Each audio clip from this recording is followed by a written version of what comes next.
La sala de entrenamiento era un crisol de dolor y voluntades rotas.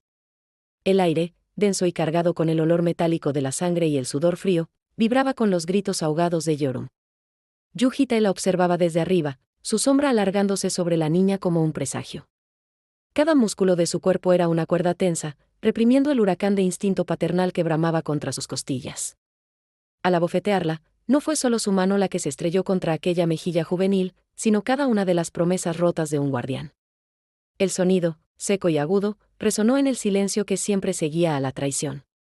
Yorum, atrapada bajo el peso de sus cadenas y su dominio, no era más que un animal herido, los colmillos descubiertos en un gruñido que era puro desamparo. Sus ojos, antes llenos de fuego desafiante, se nublaron por la conmoción, un blanco momentáneo de incredulidad antes de que la furia primigenia regresara, incitada por el monstruo rojo que le latía en las venas. Él la presionaba, física y emocionalmente, hundiendo sus dedos en el cuello frágil mientras le hablaba con una calma que era otro tipo de violencia. Le hablaba de impotencia.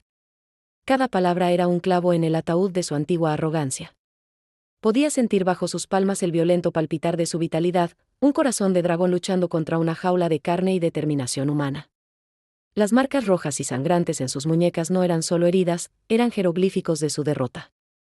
Y cuando las lágrimas, finalmente, brotaron de esos ojos carmesí, limpiándose torpemente con las muñecas encadenadas, Yuji-Tae sintió como algo se desgarraba dentro de su propio pecho. Una grieta fina y profunda en la coraza de acero que había forjado alrededor de su corazón. El éxito del entrenamiento tenía el sabor amargo de la ceniza. La segunda lección se desarrollaba en un silencio aún más profundo y ominoso. No había gritos, solo el tenso zumbido del aire cortado por el filo del miedo.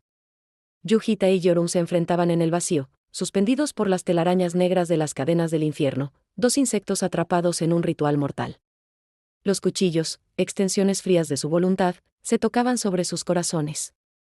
Él podía ver el núcleo de cebolla brillando dentro de la boca entreabierta de ella, un recordatorio constante de su poder domesticado. La hoja de su daga comenzó su lenta, inexorable penetración. Primero fue un pinchazo, un rubí perfecto de sangre que brotó en su piel pálida. Luego, una carnicería íntima.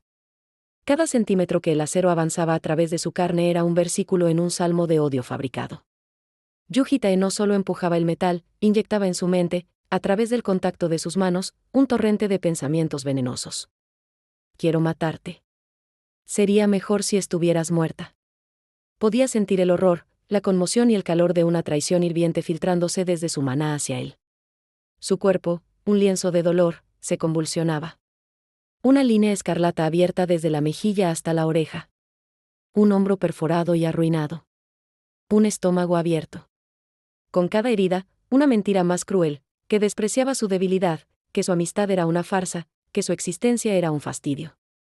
Yorum lo miró, y en sus ojos, más allá de la ira cegadora, apareció el vacío de quien ha visto desmoronarse su mundo. El instinto le gritaba que lo matara, que clavara su propio cuchillo en ese corazón mentiroso. Pero algo más, una chispa tenue de la conciencia que él mismo había ayudado a forjar, se aferraba. Él, por su parte, se hundía en su propio abismo. Anhelaba, con una urgencia patética, que ella lo apuñalara. Que el dolor físico aliviara el peso insoportable de la culpa que lo estrangulaba. Era un pecador suplicando castigo, un verdugo deseando ser víctima. El clímax del tormento fue una sinfonía de crueldad mental. La daga ya no se movía, pero las palabras en su mente eran cuchillas aún más afiladas. Yuji-Tae ahogaba la psique de Yorum bajo un diluvio de desprecio fabricado, cada sílaba diseñada para triturar el amor propio que le quedaba. La comparaba con su hermana mayor, la insultaba, se reía de su confianza. ¿Quién intentaría cuidar a alguien tan débil, pequeña e inútil como tú? El maná de ambos chocaba, un campo de batalla invisible donde la agonía emocional tenía textura y peso. Yorum era un títere desgarrado. Su cuerpo, cubierto de heridas abiertas, temblaba incontrolablemente. Babas teñidas de rojo escapaban de sus labios, donde el núcleo era mordido con fuerza desesperada. Las lágrimas, ya no de furia sino de un dolor mucho más profundo, cortaban caminos limpios en la sangre y la suciedad de su rostro. Sus ojos, aquellos ojos carmesí que solían brillar con bravuconería infantil, ahora reflejaban una bestia acorralada y un alma rota. Y entonces, en el momento en que Yuji-Tae esperaba el golpe final, la venganza que tanto ansiaba para su propia condena, ocurrió lo impensable. Un gemido débil, Un quejido que era más humano que cualquier sonido que hubiera hecho antes, salió de sus labios. Las manos de Yorum, que debían empuñar el cuchillo, se soltaron del arma y, en un movimiento que desarmó toda su fachada, se enroscaron alrededor de su cuello en un abrazo. No un ataque, sino una clemencia. Se acabó, ¿verdad?, susurró su voz, cargada de mocos y lágrimas, cerca de su oído. Yo lo contuve todo. En ese instante, la oscuridad que Yujitae llevaba dentro, esa bestia de culpa y pecado acumulado, se alzó con tal fuerza que casi lo ahoga. Ella, a quien había torturado con mentiras, le creía. Incluso ahora. La confianza de ella fue el golpe más brutal, el que atravesó todas sus defensas y lo dejó más desnudo y vulnerable que cualquier hoja de acero. El pájaro rojo, ensangrentado y maltrecho, cantaba para su verdugo, y el verdugo deseaba hundirse en la tierra. Un silencio denso y culpable había descendido sobre el departamento 301, tan palpable como la neblina de un día húmedo. La paz doméstica que una vez fue un bálsamo para Yujitae ahora se sentía como una farsa claustrofóbica. Cada risa de Kaeul, cada mirada confiada de Bom, cada queja cariñosa de Yorum era un recordatorio de la red de engaños sobre la que había construido este frágil paraíso. La escena se abría con Kaeul, acechando como un gato curioso en la sala vacía. La luz del sol de la mañana entraba por la terraza, iluminando el polvo que danzaba y acariciando el diario de Bom, abandonado sobre la mesa como una tentación. La atmósfera era engañosamente tranquila, impregnada del aroma a tierra húmeda de las plantas y el eco reciente del bullicio matutino. El corazón de Kaeul latía con una curiosidad nerviosa, un tamborileo sordo contra sus costillas. Sus dedos, casi independientes de su voluntad, rozaron la cubierta del cuaderno, volteándolo para revelar un simple corazón dibujado en la portada. La revelación fue un fogonazo. ¿Acaso ese diario contenía los secretos del tórrido romance que ella sospechaba entre Bom y Yujitae?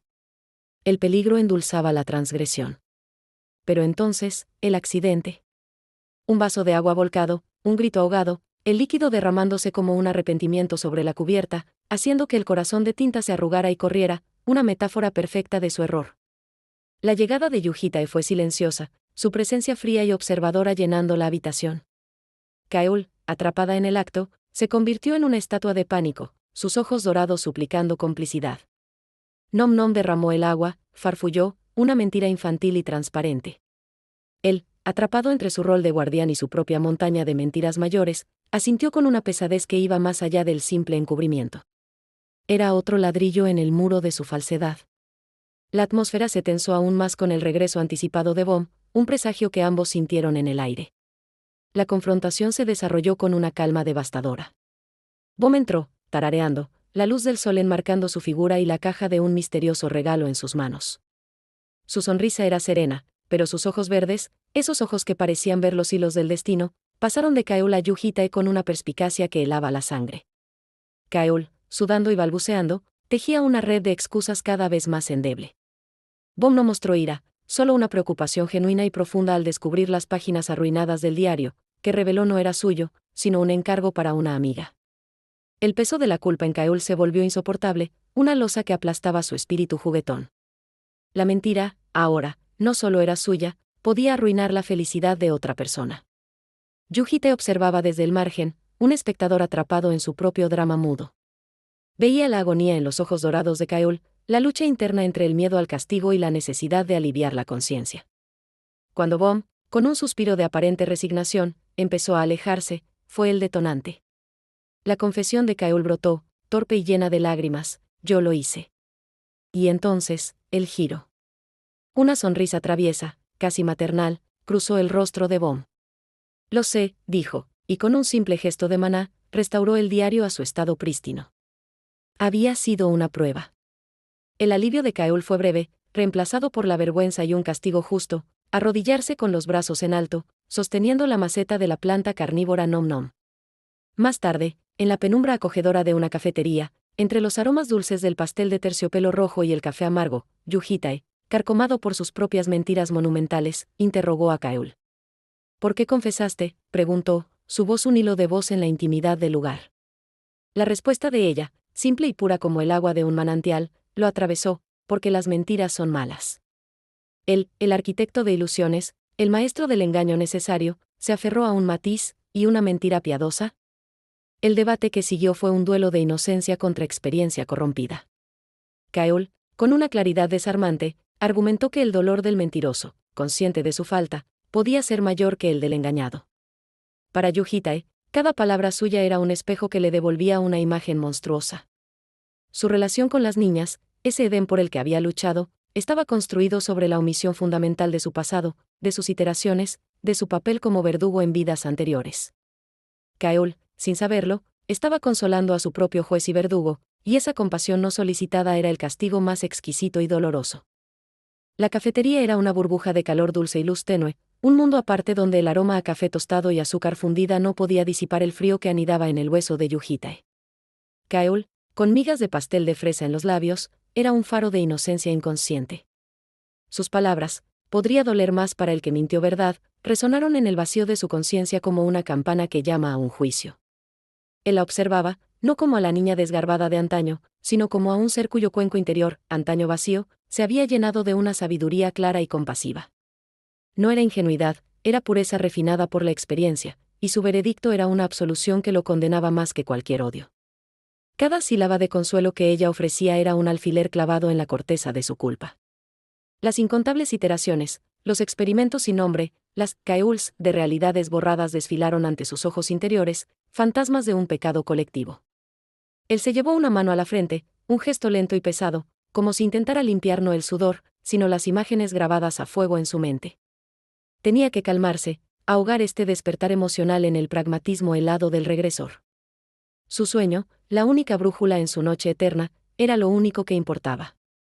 Sin embargo, al intentar reprimir el torrente, su mente se sintió distante, desconectada, como si comenzara a caer de nuevo en el abismo que había visitado junto a Yorum. El sonido de un tenedor contra la porcelana, clink, lo ancló de vuelta. Kaeul le ofrecía un bocado de pastel, sus ojos dorados brillando con una preocupación afectuosa.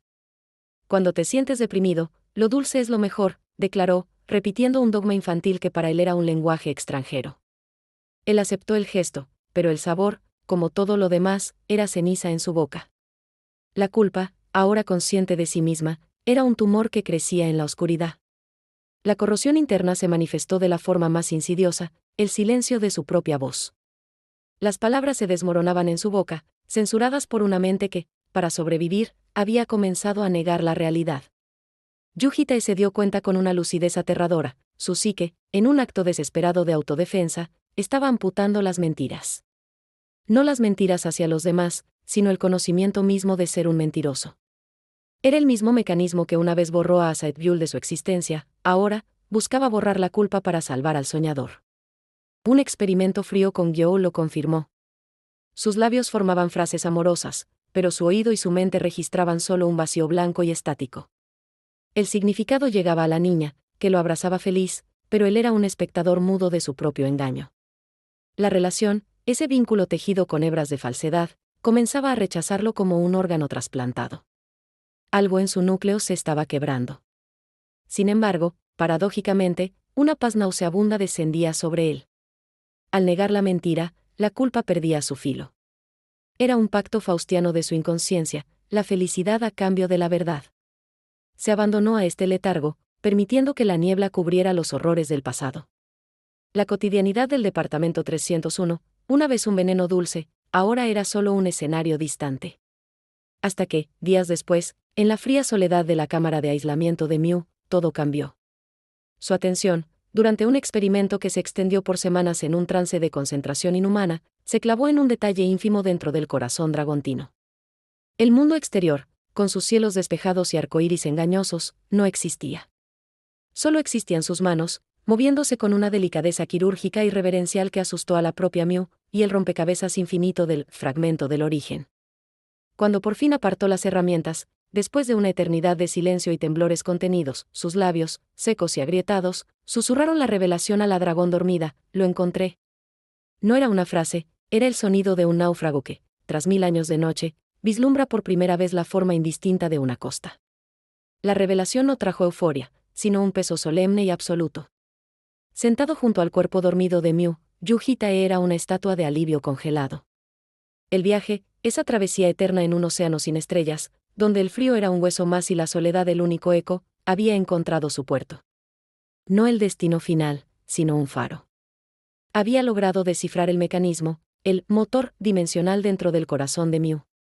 La voluntad del primer ancestro, a que protegía la intersección dimensional de larga distancia, tenía una grieta, una falla que solo la naturaleza mutante de la dragón negra podía explicar. El principio estaba en sus manos. Sin embargo, el horizonte que ahora se divisaba estaba nublado por otra sombra. El mensaje del soberano Oscar Brsenk llegó como un presagio. El templo de la providencia estaba cerrado. Los jueces, entidades que no deberían albergar emociones, estaban enfurecidos.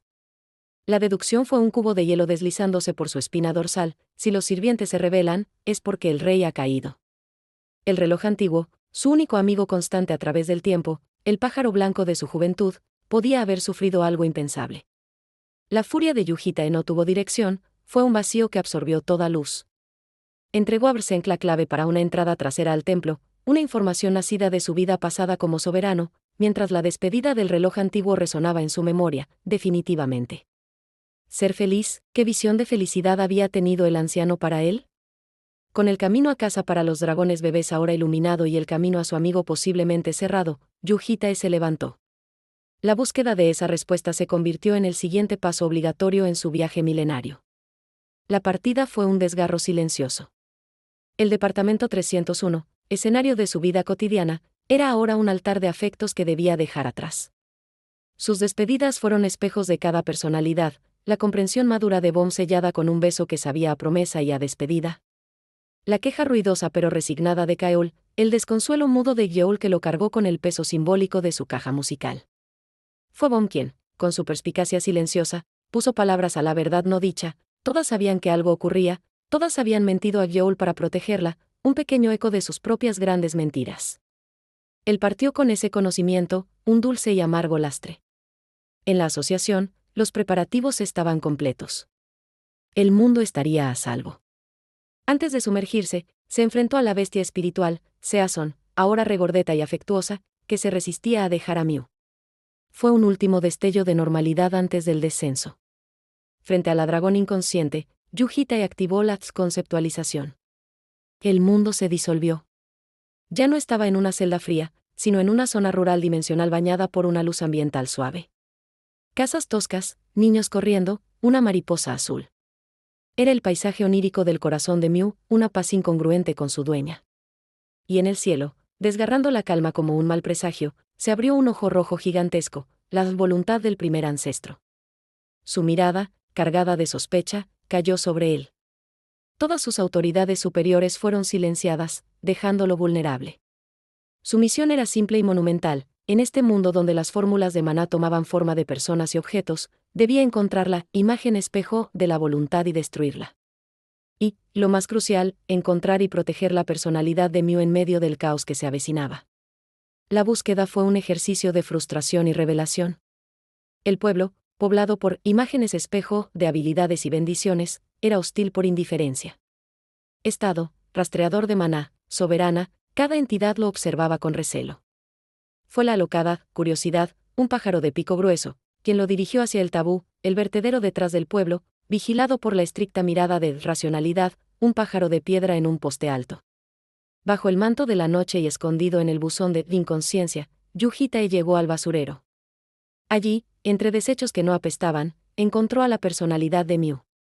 No era la emperatriz cruel y segura, sino una figura sucia, derrotada, con el brazo derecho amputado. Había sido exiliada por innecesaria. La conversación fue surcada por una sorpresa dolorosa. Esta Mew mostraba preocupación por él. Le advirtió de los peligros del pueblo, temió por su seguridad. Era una honestidad desgarradora. Cuando los patrullajes se acercaron, Yujita no tuvo opción. Liberó un atisbo de su verdadera autoridad, el guardián del reloj, SSS, y la presión divina hizo callar a la personalidad de inmediato. La llevó a un descubrimiento crucial, la biblioteca de recuerdos, el lugar para hallar al anfitrión de la voluntad del primer ancestro. No estaba en un lugar noble, sino bajo tierra, justo debajo del vertedero. Al abrir la escotilla, se reveló una vastedad que quitaba el aliento, estanterías infinitas que contenían la memoria eterna de un dragón. Mew se resistía a entrar, temiendo por las represalias. Pero Yujita, con una determinación que brotaba de siglos de búsqueda, fue claro, la destrucción era inminente. Sujetando su única mano, la arrastró consigo hacia las profundidades de los recuerdos, hacia el núcleo del secreto que podría, por fin, enviar a todos los dragones bebés a casa. El viaje final hacia el corazón de la pesadilla y la esperanza había comenzado. El aire dentro de la vasta biblioteca de recuerdos no era simplemente fresco, era una frialdad conceptual que mordía el alma, un vacío térmico que emanaba de la vida misma de Mew. Yu Hitae avanzaba, sus pasos rápidos y mecánicos resonando sobre el suelo de un silencio perpetuo, arrastrando tras de sí la imagen especular de la personalidad de Mew, una chica con el rostro desprovisto de entusiasmo y el cuerpo temblando de una fatiga que trascendía lo físico.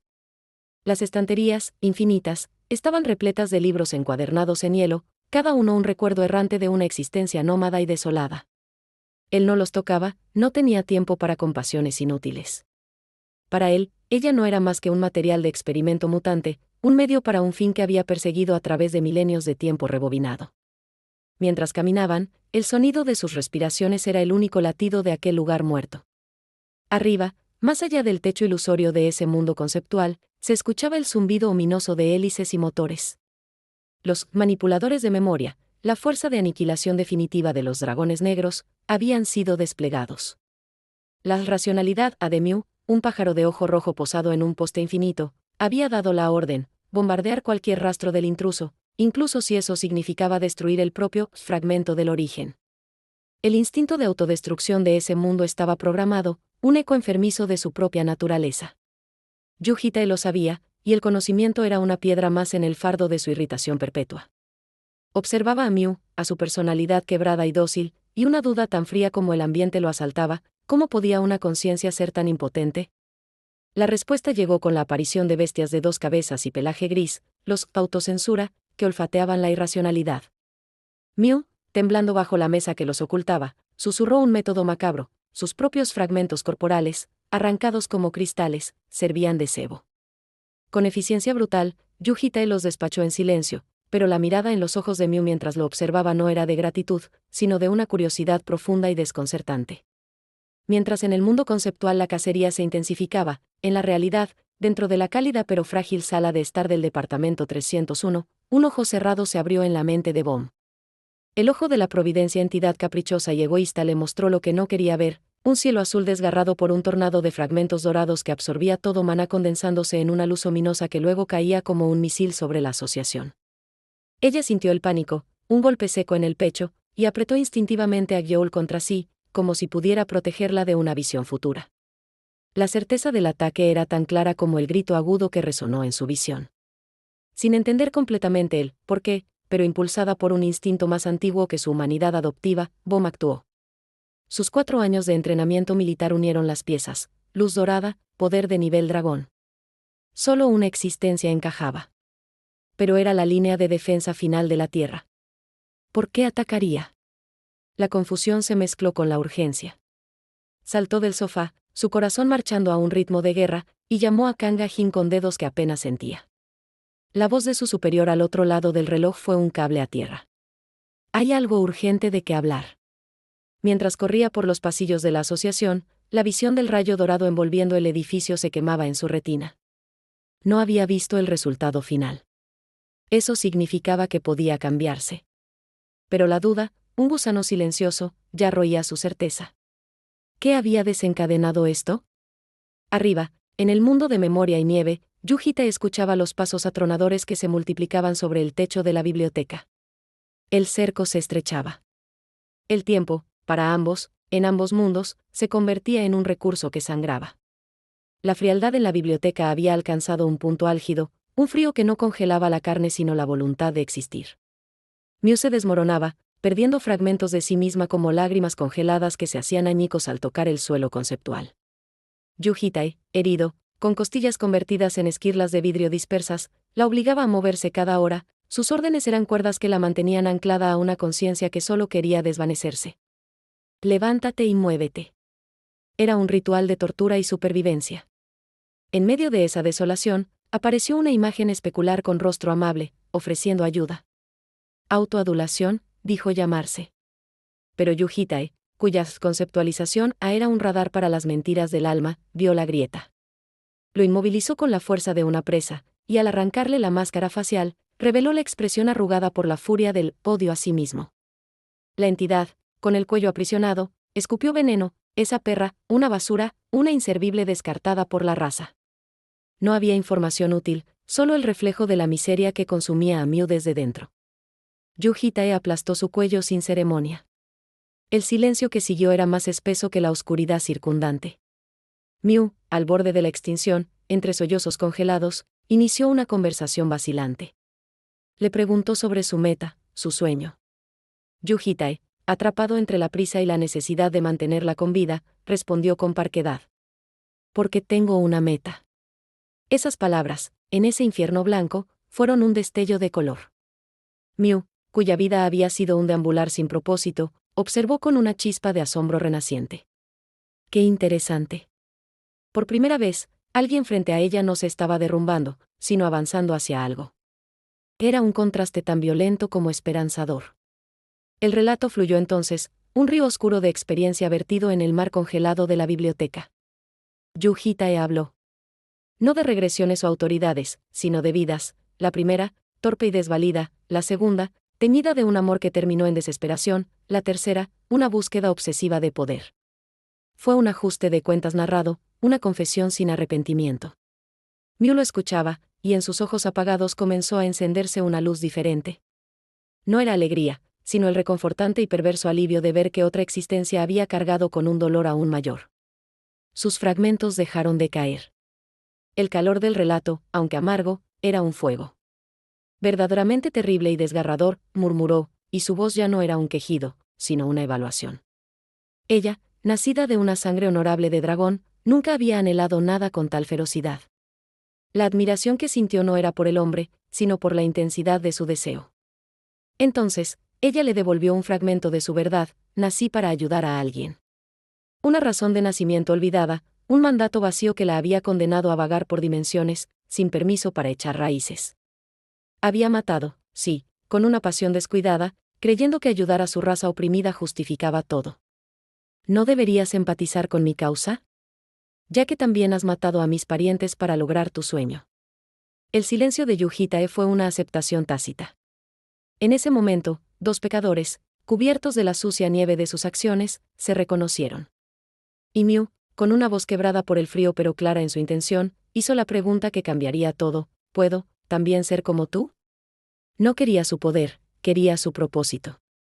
Yu Hitae, viendo en ella el reflejo de una pasividad que él mismo había combatido a golpes de voluntad, le dio la única respuesta verdadera: si hay algo con lo que ayudar, tienes que dar un paso al frente para ayudar. Era un mantra simple para una vida compleja. Miu asintió, y en ese gesto, el frío que los rodeaba pareció retroceder un grado. La tregua fue brutalmente cortada. El mundo conceptual estalló. Kugukugun. Un temblor apocalíptico sacudió la biblioteca, haciéndola pedazos. No era una metáfora. El techo se derrumbó, y desde un cielo ahora real, 7 siluetas negras de aviones bombarderos, la encarnación conceptual de los manipuladores de memoria, iniciaron un descenso en picado. La orden de la racionalidad se cumplía: aniquilar todo, sin importar los daños colaterales. Miu gritó, un sonido ahogado por el estruendo del primer misil que impactó a 10 metros. La onda expansiva no era de fuego, sino de puro concepto destructivo, que hacía añicos los fragmentos de la personalidad de Miu. Yu Hitae la envolvió con sus brazos, un escudo de carne y voluntad contra la lluvia de olvido. «Está bien», gritó, pero sus palabras se perdieron en el vacío del sonido. Solo el contacto, el temblor desesperado de su cuerpo contra el suyo, transmitía el mensaje. Los misiles caían más cerca. 5 metros. Luego, uno lo golpeó directamente. Sintió sus piernas aplastarse, la visión pintarse de blanco, pero no soltó a Miu. Aguantó. Cada explosión era un martillazo en su mente, comiendo su fuerza de voluntad, dispersando su cuerpo conceptual en pedazos. Pero no cerró los ojos. Con la mitad de la cara destrozada, miró fijamente al cielo, y un rugido nació desde las entrañas de sus 1000 años de viaje: ¿quién puede atreverse a hacerme caer? Fue una bestia desafiando a su cazador. Cuando el bombardeo cesó, el mundo era una isla flotante en la nada, un anillo de tierra chamuscada alrededor de un acantilado que él, solo con su voluntad, había protegido. En la cima de ese acantilado, intacta, estaba la pared negra. Arrastrándose, con huesos al descubierto y carne carbonizada, escaló. La conceptualización había terminado su análisis de 24 horas. Un trozo de papel, la respuesta final, surgió de un hueco en la pared. Lo tomó con dedos temblorosos. Lo abrió. Y el mundo, por primera vez en 1000 años, se detuvo por completo para Yujitae. La imagen espectral anfitriona de la voluntad del primer ancestro era la personalidad. Para destruirla, Miu tenía que morir. Él bajó el acantilado, dejó a Miu inconsciente en una cueva, y regresó a la cima a esperar. Cuando ella despertó, días después, y lo vio parado en la entrada, supo. Él no dijo nada. Solo dejó caer el papel. Miu lo recogió, lo leyó, y una sonrisa incómoda, triste y comprensiva, se dibujó en sus labios. Tenía muchas ganas de estas vacaciones. No hubo acusaciones, solo una melancolía profunda. Extendió la mano y tomó la espada que Yujitae no pudo negarle. Espero que tú también logres tu sueño, dijo, y antes de que la emoción pudiera quebrar la ceremonia, apuntó la hoja a su propio cuello. La luz que se disipó de su cuerpo no fue dramática. Fue un lento desvanecerse en fragmentos de cristal que se elevaron, iluminando la cueva y proyectando una sombra larga y oscura tras la figura inmóvil de Yujitae. El final del viaje había llegado. Y sabía a cenizas. La muerte no había visitado a Miu, la había ejecutado él. Su cuerpo físico aún respiraba en el sótano de la asociación un caparazón cálido y vacío, pero la chica de mirada venenosa y anhelo oculto se había desintegrado en fragmentos conceptuales que ahora llovían del cielo de su mundo destrozado. Yujitae observaba, inmóvil, mientras los destellos de lo que una vez fue Miu aterrizaban en su palma abierta, brillaban con una última mentira de luz, y se dispersaban como polvo de estrellas muertas. Nada en la realidad cambiaría, sin embargo, todo había cambiado. Una irritación profunda, antigua, comenzó a hervir en sus entrañas, no por remordimiento, sino por la variable inesperada, por el giro absurdo que un destino burlón había insertado en su meticuloso esquema de 1000 años. La séptima iteración era una llaga purulenta, arrojándole miseria tras miseria, y ahora esto, la clave final manchada con un autocidio que él había facilitado. Regresó al cuerpo catatónico de Miu en la sala de aislamiento. Le pasó una mano frente a los ojos entreabiertos, las pupilas se contrajeron, ciegas a la conciencia. Ella era una marioneta perfecta, y el órgano de la invocación de emergencia estaba ahora expuesto, listo para ser diseccionado. Su habilidad, caída de Babel, comenzó el análisis de las ecuaciones dimensionales. El porcentaje subió con una lentitud exasperante, 0%, 1%. Cada punto decimal era un latido de esa ira que crecía, sorda y sofocante. Tenía que encontrar al reloj antiguo, tenía que exigirle una explicación a su profecía envenenada, tú. Definitivamente. ¿Serás feliz? ¿Qué felicidad podía brotar de esta tierra quemada? Su mente, un campo de batalla tras el bombardeo conceptual, no encontraba calma. La prisa era un parásito nuevo en su sistema, y lo despreciaba. La asociación hervía en una tensión silenciosa. Yujitae avanzaba por sus pasillos con la elegancia de un torpedo, ignorando saludos y llamadas. La aura a su alrededor era un campo de escarcha que hacía que los agentes más experimentados contuvieran la respiración. Había visto los informes, Oscar Brsenk, el soberano, había atacado su propia asociación. El daño, milagrosamente bajo gracias a la predicción de Bohm y el sacrificio de otros, era otro dato que alimentaba su furia. Variables. Todo eran variables. Y en el centro del huracán, ella lo esperaba. Bohm apareció al doblar un corredor, su respiración acelerada por el teletransporte repetido. La alegría que intentó contener en su rostro se encontró con el muro glacial del suyo. Él no quería mentiras, pero las palabras que salieron fueron cuchillas envueltas en pragmatismo, vete a casa. La orden fue un golpe físico. Bohm, la niña que había esperado una semana su regreso, se aferró. ¿Dónde has estado? La pregunta era un error, un hilo tirando de una trampa. Vete. No me iré. El intercambio se volvió un forcejeo de voluntades. Yujitae, sintiendo la presión en sus sienes, descargó su mal humor sobre ella. Estoy de un humor repugnante, estoy cerca de cansarme de ti. Las palabras, calculadas para herir, hicieron su trabajo. Bohm se mordió el labio hasta sangrar, la conmoción abriendo un abismo en sus ojos redondos. Luego, con una calma más aterradora que las lágrimas, hizo una última prueba, ¿incluso me encuentras bonita? Él mintió, no. Ella se acercó, apoyó la cabeza en su pecho, un gesto de despedida, y susurró contra su corazón, pero ya no más. Antes de que pudiera detenerla, desapareció en un pliegue dimensional. Una sensación de error, aguda y punzante, lo atravesó, pero la ahogó en la lógica. Bohm no podía saber nada. Sin embargo, el eco de sus palabras, ya no más, zumbaba en el aire como el presagio de una nueva tormenta. El octavo piso del edificio central era un campamento fortificado. La familia Brsenk, leales fanáticos del soberano traidor, bloqueaba el acceso a la sala 27 donde Oscar estaba preso, o donde debería estarlo. La discusión entre la viceministra Karmaella y los mercenarios era un cable a punto de romperse. Yuji Tae llegó con el sonido de sus zapatos marcando el compás de un veredicto. ¿Están llevando a cabo un motín aquí?, preguntó, su voz plana como el filo de una guillotina. Los despreciaron, hablaron de traiciones. Él cerró los ojos. El aleteo de la mariposa, la variable insignificante, estaba tratando de tumbar su montaña. Muy bien. Si el mundo insistía en poner espinas en su camino, él las quemaría todas. Una patada envió una mesa de madera maciza como un proyectil, estrellando a un hombre contra la pared. Luego vino el desenfreno. No fue una pelea, fue una poda. Su espada sin forma materializó su voluntad asesina. No hubo gritos, solo el sonido sordo de cuerpos cayendo, de armaduras trituradas, de huesos quebrándose bajo una fuerza que trascendía lo humano.